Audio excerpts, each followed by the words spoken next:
Continuação do relato com mais detalhes, provas, vitórias e profundidade espiritual. A noite mais longa, quando a fé é testada até o limite. Aqueles dias foram dos mais difíceis que o irmão Carlos já havia enfrentado. O salário atrasado, as contas se acumulando, e a sensação de que a cada ligação do banco, o chão sumia debaixo dos seus pés. Sua esposa, Marta, uma mulher de oração, tentava mantê-lo firme, mas até ela, em certos momentos, sentia o peso da incerteza. Carlos, e se a gente vender o carro? Ela perguntou uma noite, enquanto as crianças já dormiam. Ele olhou para as mãos calosas do trabalho braçal e respondeu com um suspiro. Marta, sem o carro, como vou fazer os bicos? Como vou levar as crianças na igreja? Era uma pergunta sem resposta. Mas no fundo, ambos sabiam que não era o carro nem o dinheiro, nem mesmo a crise que os estava abalando. Era o medo de desistir de confiar. Naquela mesma noite, enquanto Marta lia o Salmo 23 em voz baixa, Carlos se ajoelhou ao lado da cama. Não eram palavras elaboradas, nem uma oração decorada. Era um clamor de quem não tinha mais para onde correr. Senhor, o Senhor sabe da nossa necessidade. Não é por falta de fé que eu peço, é porque não aguento mais ver minha família sofrer. Se o Senhor não nos ajudar, não sei o que vai ser de nós. E então, silêncio. Não houve voz do céu, nem sinal imediato.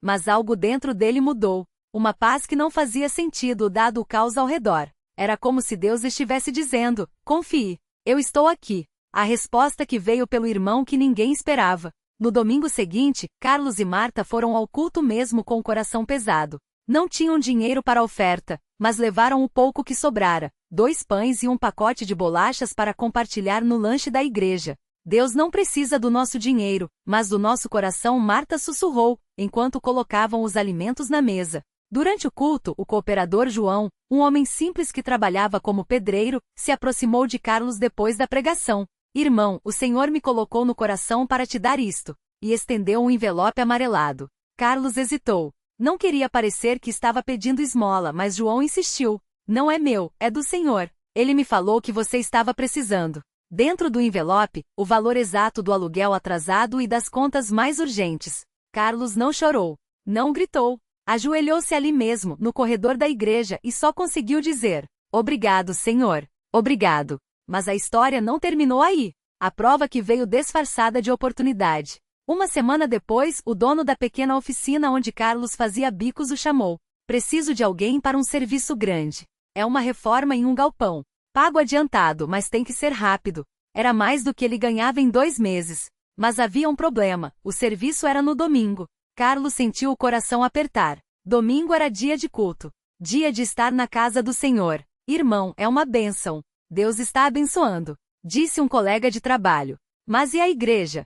Carlos respondeu baixinho. Naquela noite, ele e Marta oraram até tarde. Não era uma decisão fácil. Dinheiro era necessário, mas a obediência a Deus valia mais. No sábado, Carlos procurou o cooperador João e explicou a situação. Irmão, se eu perder este serviço, não sei quando vai aparecer outro, mas não quero desobedecer a Deus. João colocou a mão no ombro dele e disse: Deus honra quem o honra. Se você ficar firme, ele vai te sustentar. Carlos recusou o trabalho. O milagre que veio pelo que ele não fez. Na segunda-feira, o dono da oficina o procurou surpreso. Carlos, o cara que ia fazer o serviço desistiu. Você ainda quer? Mas e o domingo? Carlos perguntou, confuso. Ah, mudamos o cronograma. Agora é de segunda a sábado. E o pagamento é maior. Deus não só proveu, como proveu de maneira que ninguém pudesse duvidar. Ele honrou a obediência de Carlos. Aquele foi o primeiro de muitos serviços que vieram nos meses seguintes. Carlos não ficou rico, mas as contas foram pagas, as crianças tiveram o que comer, e a fé da família se fortaleceu. Mas a maior bênção ainda estava por vir. A doença que ninguém esperava e a cura que veio no tempo de Deus. 2 anos depois, quando tudo parecia estar se ajeitando, Marta descobriu um nódulo no seio. O médico foi direto. É um tumor. Precisamos de exames mais detalhados. O mundo desabou novamente. Mas desta vez, Carlos e Marta não entraram em pânico. Eles oraram, jejuaram e buscaram a igreja. Os irmãos se uniram em campanha de oração. Todas as noites, depois do culto, um grupo ficava na igreja clamando por Marta. Senhor, o Senhor é o médico dos médicos. Toque no corpo da nossa irmã. Os médicos marcavam a cirurgia, mas os exames começaram a mostrar melhoras inexplicáveis. Isso não é normal, disse o oncologista confuso. O tumor está regressindo. 6 meses depois, não havia mais sinal da doença. O médico, que não era crente, olhou para Marta e disse: "Não sei o que aconteceu, mas continue fazendo o que está fazendo." Ela sorriu e respondeu: "É Deus, doutor, só Ele." O jovem que se perdeu e o irmão que não desistiu. Mas a história de Carlos e Marta não era só sobre eles. Era sobre como Deus usa as provas para abençoar outros. Na igreja, havia um jovem, Lucas, que havia se afastado. Vício em drogas, brigas em casa, uma vida que parecia sem saída.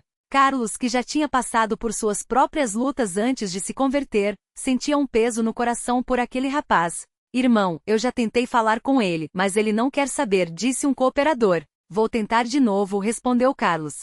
Ele não foi com sermões, nem com julgamentos. Foi com sua própria história. "Lucas, eu já estive onde você está. Já pensei que não tinha saída. Mas Deus me tirou do lixo e me deu uma vida nova. Ele pode fazer o mesmo por você." Lucas olhou para ele cético. "Mas o Senhor não sabe o que eu fiz. Se Deus perdoou um homem como eu, que já roubava, mentia e vivia na rebeldia, Ele perdoa você também." Aquilo quebrou algo dentro de Lucas. Ele voltou para a igreja. Chorou no altar. Pediu perdão. Foi batizado nas águas em nome de Jesus Cristo para a remissão dos pecados. Hoje Lucas é cooperador. E toda vez que prega, ele conta: "Se não fosse um irmão que não desistiu de mim, eu não estaria aqui." A lição que ficou: Deus não muda, Ele só espera que nós confiemos. Hoje, anos depois, Carlos é um dos cooperadores mais ativos da igreja. Não é um homem de muitas palavras, mas quando fala as pessoas ouvem, porque sabem que ele vive o que prega. Marta lidera o departamento de senhoras, ajudando outras mulheres que passam por lutas semelhantes. E Lucas? Ele agora visita presídios, levando a mesma mensagem que um dia salvou sua vida. Deus não nos promete uma vida sem provas, Carlos costuma dizer, mas Ele promete estar conosco em cada uma delas. E então, com os olhos brilhando, ele completa: "Se você está lendo isto e pensa, será que ainda tem jeito para mim? Eu digo, tem. Enquanto houver fé, enquanto houver um coração disposto a se render, Deus faz o impossível. O final que é só o começo." Esta não é uma história de um milagre instantâneo, nem de uma vida sem lutas. É a história de um Deus que não desampara, de uma igreja que é família, e de pessoas comuns que, mesmo tremendo, escolheram confiar. Se você está passando por algo parecido, não desista. Deus está trabalhando. Mesmo que você não veja. Fique firme. A obra que Ele começou em você, Ele vai terminar. Glória a Deus. Amém. A prova que veio depois da vitória.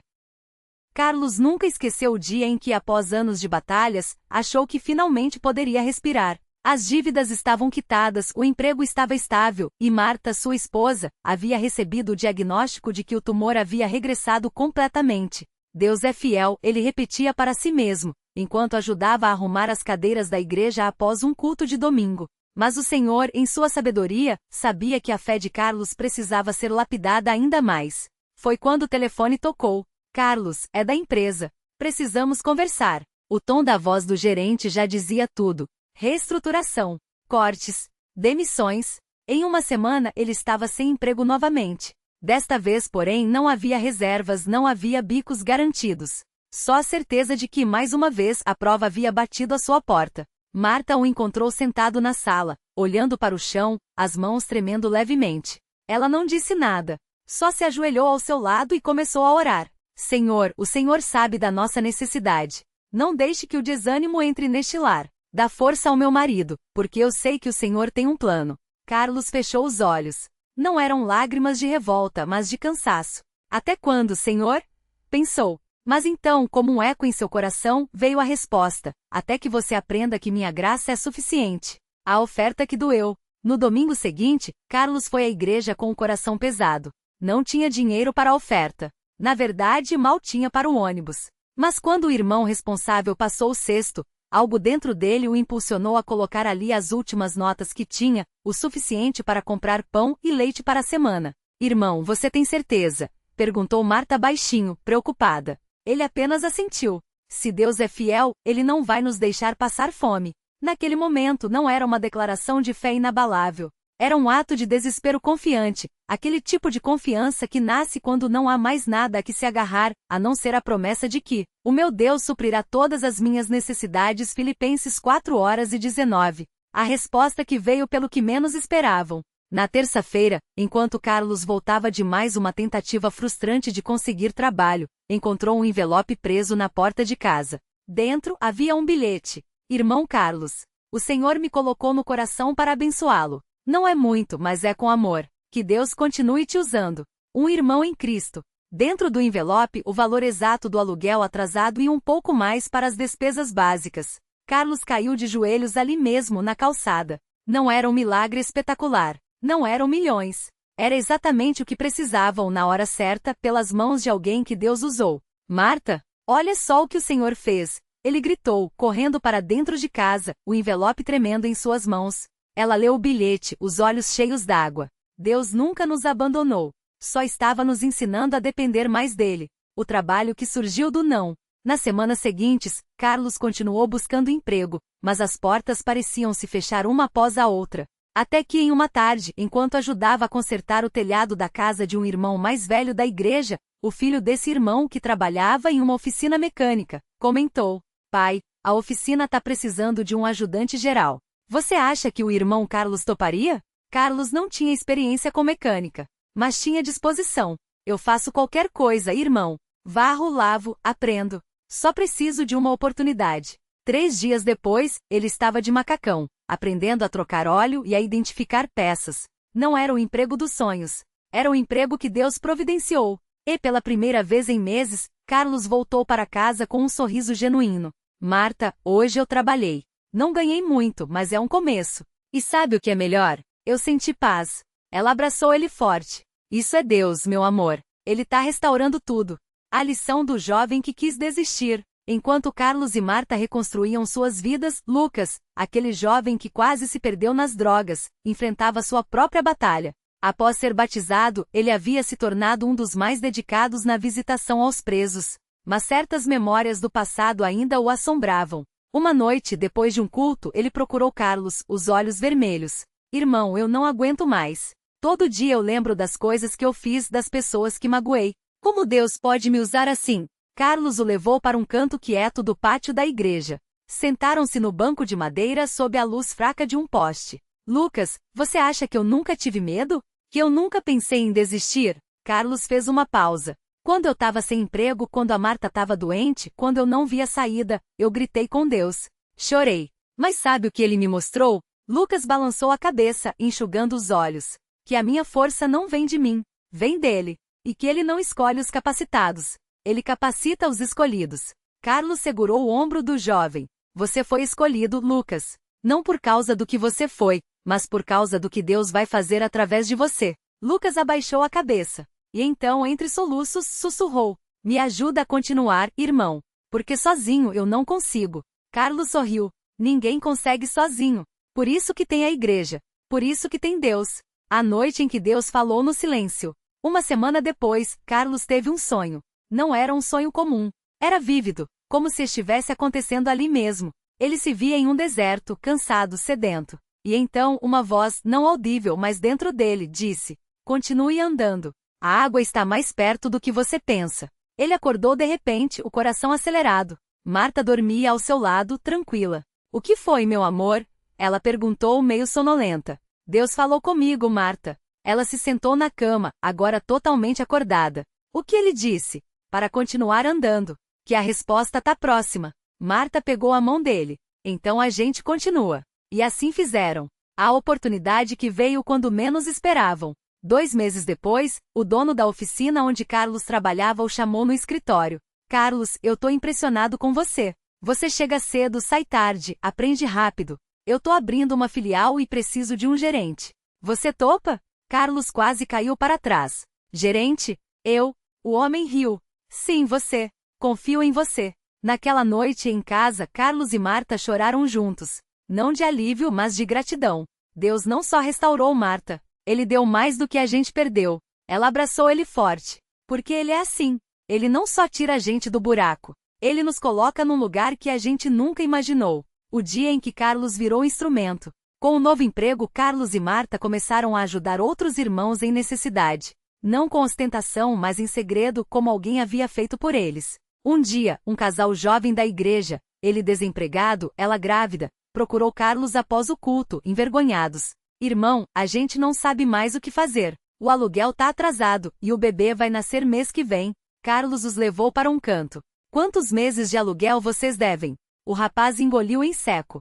2. Carlos abriu a carteira, tirou um envelope e entregou a eles. Isso deve dar para quitar um mês. O outro, a gente ora e confia que Deus vai prover. Mas uma coisa eu peço, quando Deus abençoar vocês, abençoem outro irmão também. O casal chorou. E naquele momento Carlos entendeu o ciclo da bênção. Ele havia recebido quando não tinha nada para dar. Agora podia dar porque havia recebido. A última prova e a maior lição. Mas Deus ainda tinha uma lição para Carlos. Um ano depois de tudo isso, Marta começou a sentir dores de cabeça fortes. Os exames revelaram algo que ninguém esperava, um novo tumor, desta vez mais agressivo. Carlos se lembrou da primeira vez. Daquela noite em que chorou no chão do quarto, sem saber se ela sobreviveria. Mas agora era diferente. Desta vez ele não questionou, não gritou. Só se ajoelhou, pegou a mão de Marta e disse: Senhor, a gente tá aqui de novo. Mas a gente confia em ti. Se for da tua vontade, cura a minha esposa. Se não for, dá força para a gente aguentar. Os médicos deram pouca esperança. Mas a igreja orou. E contra todas as probabilidades, o tumor regressou. Não foi instantâneo.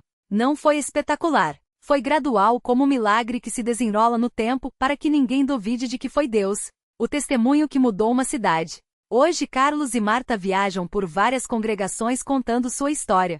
Não falam de si mesmos. Falam de um Deus que não muda. Gente, eu já estive onde vocês estão, Carlos diz, olhando nos olhos de quem o ouve. Já pensei em desistir. Já chorei até não ter mais lágrimas. Mas eu aprendi uma coisa. Deus não nos promete uma vida sem lutas. Ele promete estar conosco nas lutas. E então, com a voz embargada, ele completa. Se ele fez por mim, ele pode fazer por você. E a igreja responde em uníssono. Amém. A lição final, que não é final. Esta história não terminou. Porque, na verdade, não é uma história de um homem, mas de um Deus que age. Carlos ainda enfrenta desafios. Às vezes o dinheiro aperta. Às vezes a saúde de Marta exige cuidados. Às vezes o cansaço bate. Mas agora ele sabe, as provas não são sinais de abandono, são convites para confiar mais. E toda vez que a dúvida bate à porta, ele se lembra daquele envelope na porta de casa, daquele sonho no deserto, daquele médico que balançou a cabeça incrédulo diante dos exames de Marta.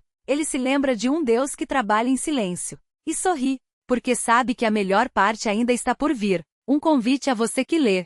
Se você está passando por algo parecido, não desista. Talvez você esteja no deserto, agora. Talvez as contas estejam se acumulando. Talvez a doença tenha batido à sua porta. Talvez você tenha falhado, como Lucas, e ache que não há mais esperança. Mas escute, Deus não olha para o seu passado. Ele olha para o seu coração. Se você está disposto a confiar, mesmo tremendo, ele vai te surpreender. Não vai ser do jeito que você imaginou. Não vai ser no tempo que você quer, mas vai ser no tempo dele. E vai ser perfeito. Então fique firme. A obra que ele começou em você, ele vai terminar. Glória a Deus. Amém.